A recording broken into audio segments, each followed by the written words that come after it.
नमस्कार मित्रांनो, जय महाराष्ट्र।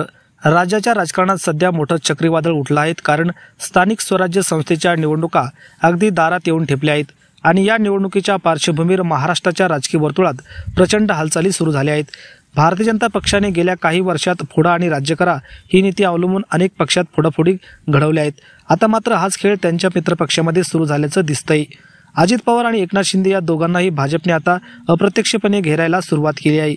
महायुतीचे सरकार सत्तेत असतानाच भाजपकडून आपले साथीदार फोडले जात आहेत, ही सध्या सर्वात मोठी चर्चा रंगत आहे।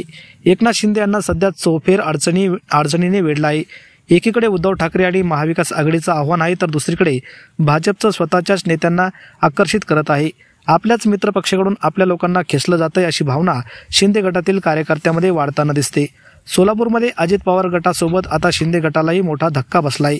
मोहोळ तालुक्यातील शिवसेना शिंदे गट नेते नागनाथ क्षीरसागर आणि त्यांचे पुत्र सोमेश क्षीरसागर यांनी थेट भाजपमध्ये प्रवेश केला। ही घटना शिंदे गटासाठी मोठं राजकीय नुकसान मानले जात आहे। यापूर्वीच सोलापूर जिल्ह्यात तानाजी सावंत यांचे भाऊ यांनीही पक्ष सोडून भाजपमध्ये प्रवेश केला होता। यावेळी कार्यकर्त्यांनी या प्रवेशाला विरोध करत उपोषण आंदोलनही केलं होतं, मात्र त्याचा काही परिणाम झाला नाही। आता पुन्हा एकदा सोलापूरमध्ये शिंदे गटात मोठा धक्का बसलाय। पुण्यामध्येही अशीच परिस्थिती निर्माण होताना दिसते।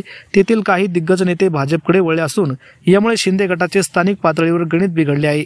आता कार्यकर्त्यांमध्ये प्रश्न निर्माण झालाय की आपला खरा नेता कोण, कारण प्रत्येक काही दिवसांनी एखादा नेता भाजपमध्ये प्रवेश करतोय। यामुळे गोंधळ वाढतोय। राजकीय विश्लेषकांच्या मते भाजपचं मुख्य धोरण स्पष्ट आहे।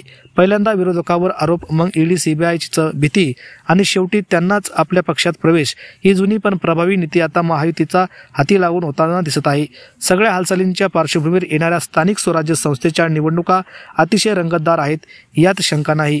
महायुतीतील तीन मोठे घटक पक्ष भाजप, अजित पवार गट आणि शिंदे गट हे खरंच एकत्र राहणार का, हा मोठा प्रश्न आहे। त्यातच उद्धव ठाकरे आणि राज ठाकरे यांच्या एकत्र येण्याच्या चर्चांनी शिंदे गटासाठी आणखी डोकेदुखी वाढवली आहे। ठाणे, मुंबई, नाशिक या ठिकाणी शिंदे गटाला या नव्या समीकरणाचा फटका बसू शकतो। राजकीय वर्तुळात अशी चर्चा आहे, भाजप मराठी मतांचे विभाजन करून स्वतःचा फायदा करून घेतोय, कारण भाजपचा मुख्य भर आता उत्तर भारतीय, गुजराती आणि मारवाडी मतदारावर आहे। त्यातच मित्रपक्षातील नेते खेचून आपला पक्ष मोठा करणं आणि छोट्या पक्षांना नामशेष करणं ही त्याची सध्याची नीती मानली जात आहे।